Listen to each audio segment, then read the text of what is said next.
안녕하세요. 아줌마의 책 이야기입니다. 오늘 제가 리뷰하려고 하는 책은 창비 청소년 문학 87권에 해당하는 별과 고양이와 우리라는 책입니다. 이 책의 작가는 최양선 소설가고요. 2009년에 몬스터 바이러스 도시라는 작품으로 문학동네 어린이 문학상을 수상하면서 등단을 하신 분이라고 합니다. 그 이후로 계속 어린이 문학을 주로 썼고요. 이 책을 포함해서 청소년 소설도 4권 정도 나와 있는 것 같습니다. 주로 어린이 책을 썼던 분이라서 그런지 저는 이번에 이 별과 고양이와 우리라는 이 책을 읽으면서 분명히 주인공이 이제 고등학생, 청소년이긴 한데 뭔가 아동 도서를 읽는 것 같은 그런 기분이 들었었거든요. 이 최양선 작가가 아동 문학을 주로 쓰셨던 분이라 그런 게 아닌가 이게 짐작해 보고 있습니다.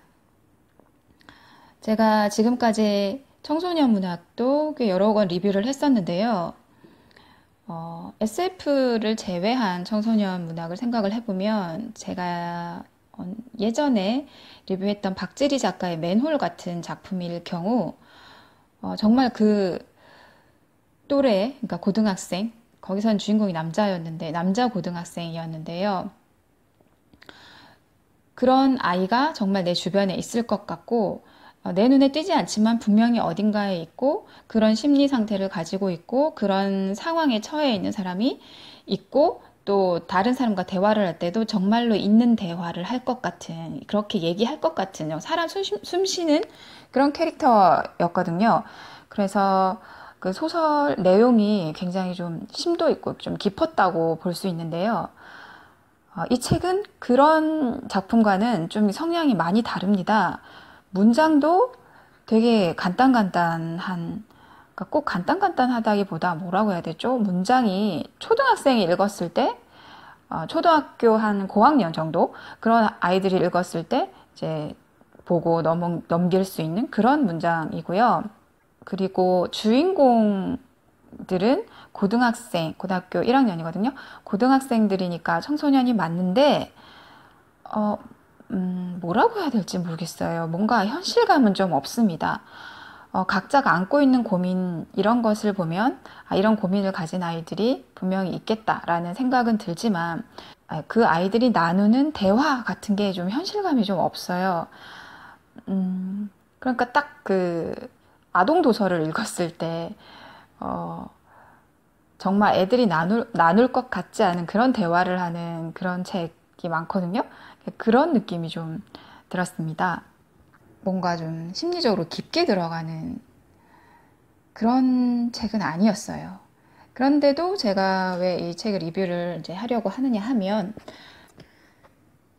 책을 읽는 게 익숙하지 않은 그런 청소년, 고등학생, 그런 아이들이 많이 있지 않습니까? 저도 주변에서 많이 본 적이 있고요. 나이로 봤을 때는 17살, 18, 19, 곧 성인이 되는 그런 아이들인데도 문해 능력이 그게 못 미치는 아이들이 꽤 많습니다. 그래서 그런 아이들은 뭔가 내용이 깊게 들어가는 문장이 또 많고 문장이 좀 간단하지 않고 내용이 깊은 그런 책을 읽으라고 하면 힘들어해요. 그런데 제가 오늘 가지고 온 이 책은 그런 아이들이 읽기에는 딱 좋은 책이라서 제가 이제 소개를 해드리려고 하는 거랍니다.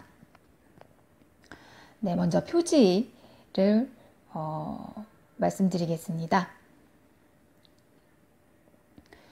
밤이에요. 밤 하늘에 별이 보이고요. 세 사람이 달리고 있습니다. 겨울인 것 같죠? 파카를 입은, 롱패딩, 이런 걸 입은 이제 사람이 보이고요. 그러니까 이 세 사람은 모두 고등학교 1학년 학생들입니다. 고양이도 한 마리 같이 뛰고 있고요. 그래서 여학생 2명과 남학생 1명이 무슨 이유인지 모르겠지만 밤하늘을 배경으로 이렇게 달리고 있습니다. 그래서 이 3명이 이 책의 이제 주인공, 각각 이름은 이제 남학생의 이름은 세민이, 빨간 파카를 입은 아이의 이름은 유린이, 그다음에 흰색 롱패딩을 입은 아이는 지우, 이렇게 3명의 아이들입니다. 이제 줄거리 소개를 시작하도록 하겠습니다. 유린이는 좀 나중에 등장하고요. 처음에는 이제 2명의 이야기가 나옵니다. 각각 이제 1, 세민의 이야기, 2, 지우의 이야기, 이렇게 시작이 됩니다. 이게 1, 2 이렇게 숫자가 매겨져 있고 25호까지, 그러니까 챕터가 25호까지 나눠져 있는데요. 그 한 챕터, 한 장의 분량이 어느 정도냐면 제가 세어볼게요. 서너 장? 두세 장? 그렇게밖에 되지 않아요. 그래서 짤막짤막한 거죠. 그래서 한 이야기를 읽는데 시간 소요가 많지 않아요. 그래서 좀 지루함도 덜 할 거고, 아까도 제가 말씀드렸다시피 책 읽기가 좀 익숙치 않은 그런 아이들이 읽으면 괜찮을 그런 구성입니다. 그래서 먼저 세민의 이야기가 나오는데요. 이 세민이가 이제 남자아이인데요. 피아노를 치는 아이예요. 그런데 이제 어느 순간부터 피아노를 치려고 하면 귀 안에서 삐 이런 소리가 들립니다. 그래서 피아노를 제대로 치지를 못하게 돼요. 그래서 이 첫 번째 장, 이 세민이 등장하는 이야기는 이제 콩쿨 대회에 나갔는데 그 소리 때문에 콩쿨을 망치게 되는, 그렇지만 뭐 피아노 선생님도 그렇고 부모님도 그렇고 이제 자기 눈치를 보느라고 별다른 얘기는 못하고, 그래, 다음에 더 잘하면 되지 뭐 이렇게 이제 넘어가는 그런 상황이 나와요. 그리고 두 번째 이제 지우의 이야기는, 지우는 이제 자기 방에서 열심히 공부를 해요. 하려고 해요. 그런데 공부를 하려고 하면 눈앞에서 뭔가 빛이 나타나요. 하얀 빛이 나타나서 시야가 방해를 받는 거죠. 공부를 잘 하지 못하겠는 거예요. 그리고 그 움직이는 빛을 따라서 이렇게 가다 보면 어느 순간 어느 빈 방에 들어가게 되고, 그 빈 방에는 창에 하늘을 향해서 망원경이 설치가 되어 있거든요. 그 방에 우두커니 서 있게 됩니다. 그래서 이 두 아이의 등장, 이 부분만 봐도 이 두 아이는 각각 자세히 알 수는 없지만, 저도 알 수 없고 어쩌면 자기 자신도 잘 모르는 그런 잠재적인 문제, 스트레스, 부담감, 압박감, 이런 것을 가지고 있겠구나 하는 걸 알 수 있습니다. 그래서 세민이는 피아노를 더 이상 치지 못하겠다라는 생각에 부모님에게 좀 상황을 털어놓고 병원 상담을 이제 다니기로 하고 당분간 피아노를 치지 않는 상태가 되고요. 그리고 지우도 자꾸만 그 빈방에, 망원경이 설치되어 있는 빈방에 들어가서 별을 보고, 또 누군가가 그 방의 주인이었던 누군가가 남겨놓은 별자리 책을 보고 자꾸 그렇게 하고 있는 자기 자신을 발견을 해요. 지금까지는 이 둘이 아무런 접점이 없는데요. 이 두 아이가 만나게 되는 곳은 어딘가 하면 별자리 음악 캠프라고 하는 천문대 같은 데서 열리는 별자리 캠프에 가게 됩니다. 그래서 한 명은 피아노 치던 아이, 한 명은 공부만 열심히 하던 그런 아이, 이 두 사람이 별자리 캠프에 가서 만나게 되는데요. 처음부터 서로에게 관심이 있거나 그런 건 아니었고, 그 캠프 프로그램 중에 뭐가 있느냐면 캠프 참가자들 중 한 명을 자기의 별로 지정해주는 그런 프로그램이 있었어요. 그러니까 뭐냐면 마니또 같은 거예요. 그러니까 뽑기를 해서 이름을 뽑아서 뽑혀 나온 이름을 보고 그 아이가 내 별인 거예요. 그러니까 나의 비밀 친구인 거죠. 나를 밝히지 않으면서 그 아이를 계속 이제 보고 관찰하고 그렇게 되는 겁니다. 나중에 캠프가 끝나고 이제 돌아올 때 내 별은 너였어 이러면서 이제 편지를 주고 나를 밝힐 수 있는 그런 거였어요. 그런데 여기서 지우가 세민의 이름을 뽑게 돼요.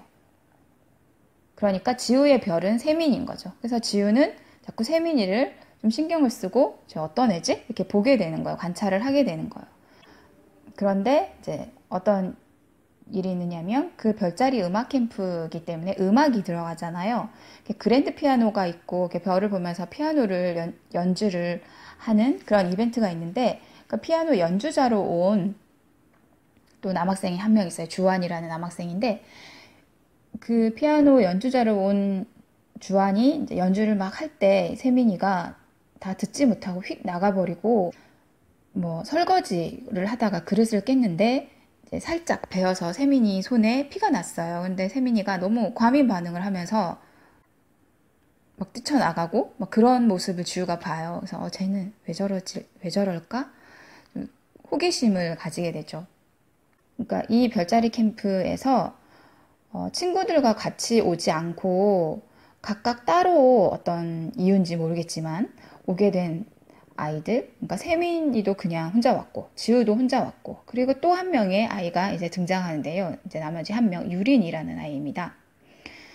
유린이라는 아이도 뭔가 지우가 보니까 다른 애들하고 어울리지도 않고, 뭔가 따로 떨어져 있고, 또 따로 떨어져 있는 거에 대해서 뭐 그렇게 신경 쓰지도 않는 것 같고, 그런 아이가 있습니다.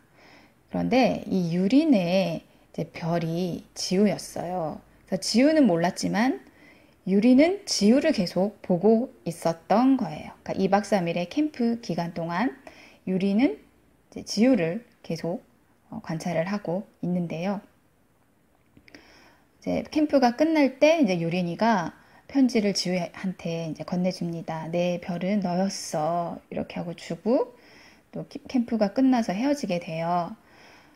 그런데 이렇게 편지가 전달이 돼야 되는데 지우는 편지를 세민에게 전달하지 못했습니다. 왜냐하면 그 전날 밤에 세민이가 짐을 싸서 집에 가버렸기 때문이에요. 그래서 지우가 썼던 편지는 지우의 그 겉옷 주머니 안에 남게 돼요. 그리고 유린에게 받은 편지와 함께 그러니까 편지 2통이 지우에게 머무르게 되는 겁니다. 그래서 이런 인연으로 잠시 스치듯 만났던 이 세 아이가 다시 이제 서울로 돌아와서 각각 다른 동네에 살고 있는 아이고 뭐 학교도 다르고 뭐 그렇긴 하지만 다시 만나게 되는 계기가 생깁니다. 그게 뭐냐면 이제 유린이가 이제 지우한테 줬던 편지를 지우가 읽으면서예요. 유린의 편지를 제가 한번 읽어보도록 하겠습니다. 나의 별 지우에게. 안녕 지우야.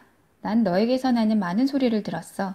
가장 좋았던 것은 밥 먹을 때 나는 소리, 깍두기를 아삭아삭 씹어 먹으며 내는 웃음소리, 눈밭을 걸을 때 네 발소리는 뽀드득 뽀드득 경쾌하고 시원했지.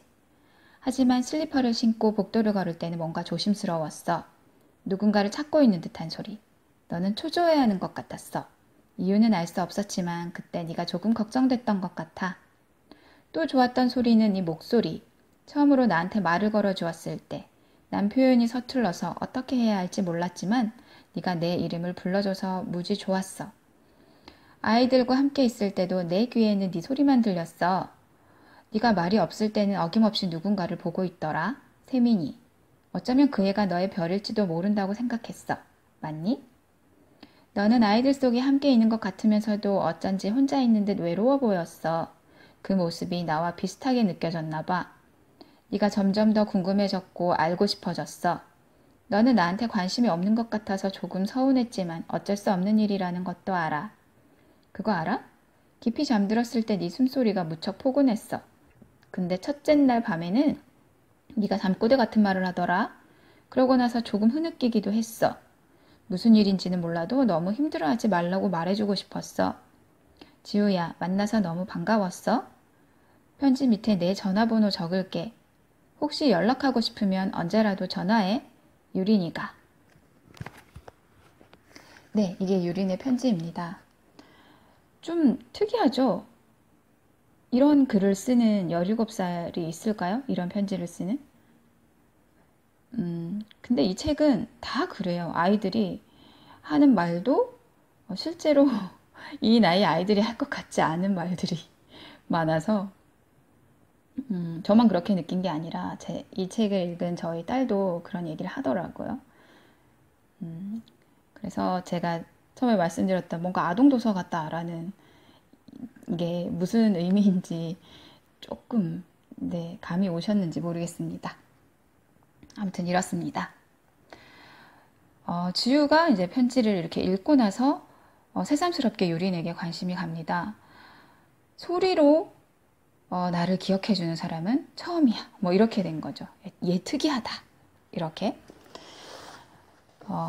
그런데 이 세 아이 모두가 각자 지금 안고 있는 고민이 없었다면 만나지 않았을지도 몰라요. 그냥 자기 하던 대로 열심히 살면 뭐 2박 3일 캠프 갔다 온 게 뭐라고 그냥 날아가 버린 그냥 시간이겠죠? 그런데 지금 뭔가 다들 문제가 있어요. 그러다 보니까 그거에서 벗어나고 싶은 그런 욕구가 있죠. 세민의 경우는 피아노 공부를 위해서 이제 부모님이 지금 분식집을 하는데 뭐 알바생도 쓰지 않고 뭐 휴가 같은 것도 전혀 없이 정말 알뜰살뜰하게 살아서 이제 세민에게 피아노 공부를 시키고 있단 말이죠. 그러니까 그걸 세민이 알아요. 그러니까 그게 알게 모르게 이제 압박감이 됐던 것 같죠. 그런 상황이고 또 지우는 이제 경영학과를 목표로 해서 공부만 굉장히 열심히 하는 아이인데 이 아이의 상처는 뭐냐면 언니의 죽음이에요.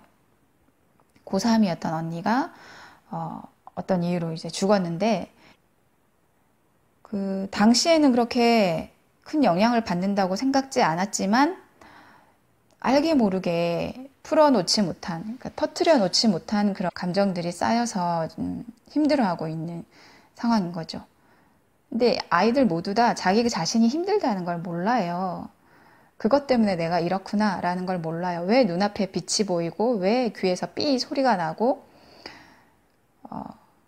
자신의 문제를 모르죠. 원래 그렇잖아요. 누구든지 자기가 자신의 문제를 알면 해결하기가 쉬울 텐데. 그래서 지우가 유린에게 연락을 하게 됩니다. 그런데 딱 처음으로 전화를 걸었는데 다짜고짜 유린이가 그렇구나 지우야 너 근데 여기 좀 빨리 와줘 뭐 이런 식으로 얘기를 해요. 그래서 지우는 나 그때 캠프에서 만난 지우 이런 서먹서먹함을 생각하고 전화를 한 건데 그쪽에서 받는 쪽에서 막 내가 누구이든 뭐든 상관없이 빨리 좀 와줘 큰일 났어 이런 식으로 하니까 정말 바로 달려가게 돼요. 가봤더니 생전 보지 못했던 그런 허름한 동네가 나타납니다. 그러니까 유린이는 그런 동네에 살고 있었던 거고 유린이가 빨리 와달라고 했던 거는 새끼 고양이를 구조하고 싶어서였어요. 새끼 고양이가 이렇게 죽은 어미 옆에 있는데 어딘가에 이렇게 갇혀 있어가지고 나오게 꼬셔야 되는데 그게 잘 안 되고 있었던 상황이었거든요. 그래서 지우랑 그 고양이를 구조해서 유린의 집으로 가게 돼요. 유린이가 고마운데 우리 집에 와서 라면 먹고 가 해서 가게 돼요. 그래서 이제 지우가 따라갔더니 어떤 주택의 옥탑방에 유린이가 혼자 살고 있다는 걸 알게 됩니다. 그래서 이 유린이라는 아이는 17살밖에 안 되는데 어떻게 혼자 살게 되는 거지? 궁금하지만 당장 물을 수는 없죠. 이렇게 친한 사이가 아니니까. 궁금은 해요. 옥탑방에 하여튼 얘가 혼자 살고 있어요. 근데 씩씩하게 잘 살고 있고. 근데 거기서 얘기를 이제 해보니까 유린이가 그때 캠프에서 피아노 치러 왔던 애 있잖아. 그 주환이라는 연주자요. 걔랑 그때 얘기했었는데 인스타그램 있다 그래가지고 걔 인스타그램 들어갔었는데 세민의 연락처를 알아낼 수 있다는 얘기를 한 거예요. 그러니까 주환이랑 네 별인 세민이랑 친한 것 같더라고 이렇게 얘기를 해서 그래서 연락이 돼서 주환을 통해서 세민에게 지우의 편지를 전해주기 위해서 만나게 됩니다. 그런데 이 과정은 조금 인위적으로 보여요. 굳이 누가 나한테 편지를 준다고 하는데 그거 필요 없는데 만나러 가야 돼? 이런 생각이 들 수도 있고, 또, 아, 내 캠프에서 편지 쓴 거 이거 걔가 없으니까 그냥 안 주면 그만이지, 이거 줘야 돼? 이런 생각이 들 수도 있잖아요. 그런데 그렇지 않고 이 아이들은 뭔가 지금 내 상황이 아닌 다른 일을 하고 싶어요. 다른 짓을 좀 해보고 싶어요. 일탈이라고 하기까지는 아닌 것 같은데, 뭔가 이전에 해보지 않았던 일, 그러니까 부모님과 또 나를 아는 사람들이 예상하는 나를 조금 벗어나고 싶은 상황에 있었기 때문에 이 셋이 같이 만나게 되는 거예요. 그래서 각자 조금씩 조금씩 친해지는 일이 생기면서 이제 사건들이 좀 소소하게 생겨요. 생기면서 나는 이렇게 귀에서 삐 소리가 나고, 나는 우리 언니가 죽은 이후로 이렇게 빛이 보이고, 그런 이야기를 털어놓게 되고, 유린이도 또 할아버지랑 같이 살다가 할아버지가 돌아가시고 뭐 그런 보호시설에 있다가 또 다시 뭐 이렇게 혼자 살게 되고, 그런 과정을 얘기를 하게 돼요. 근데 이 아이들이 이제 친해지게 되는 결정적인 계기는 이런 건 것 같아요. 어떤 사건 때문에 친해졌다는 건 아니고요. 지금 새로 만난 이 친구들이 내가 알고 있는 범위 바깥에 있는 사람들이기 때문인 거죠. 세민의 경우에는 피아노 때문에 스트레스가 극심한데 피아노 얘기하는 사람 너무 싫은 거죠. 막 사람이 싫은 건 아닌데 그냥 얘기를 안 하고 싶은 거죠. 근데 이 친구들은, 이 새로 만난 친구들은 피아노에 대해서는 아무것도 몰라요. 그게 오히려 편했을 수도 있겠죠. 좀 그런 거 있지 않나요? 나한테 어떤 고민이 있는데, 뭐 부모님이나 뭐 가까운 친구나 뭐 친구한테는 털어놓을 수도 있을 것 같긴 한데, 아무튼 뭐 나를 되게 걱정해 줄 것 같은 사람들 있죠. 그런 사람들한테는 털어놓기가 쉽지 않잖아요. 괜히 걱정을 끼칠 것 같으니까. 그런데 잘 모르는 사람이 뭐 오늘 보고 내일 안 볼 것 같은 사람, 그건 너무 심했나? 아무튼 내 주변에 가까이 있지 않은 사람한테는 오히려 뭔가를 털어놓게 되는 그런 거 있지 않나요? 저는 이렇게 이 아이들이 서로 아무런 접점이 없던 아이들이 만나서 서로의 고민을 공유하게 되는 게 그런 좀 느낌이 들었어요. 서로의 세계에 대해서 모르기 때문에. 그러니까 지우 같은 경우는 공부만 하고 또 부모님이 또 돈도 있는 집이고 해서 학원 다니고 그렇게 쭉 커왔고, 그랬기 때문에 유린처럼 혼자 살면서 계속 아르바이트 하면서 생계비를 막 자기가 벌고, 뭐 대학 같은 거는 아마 못 갈 거야. 나는 꿈도 못 꿀 거야. 뭐 이런 생활을 하고 있는 사람이 주변에 없었단 말이죠.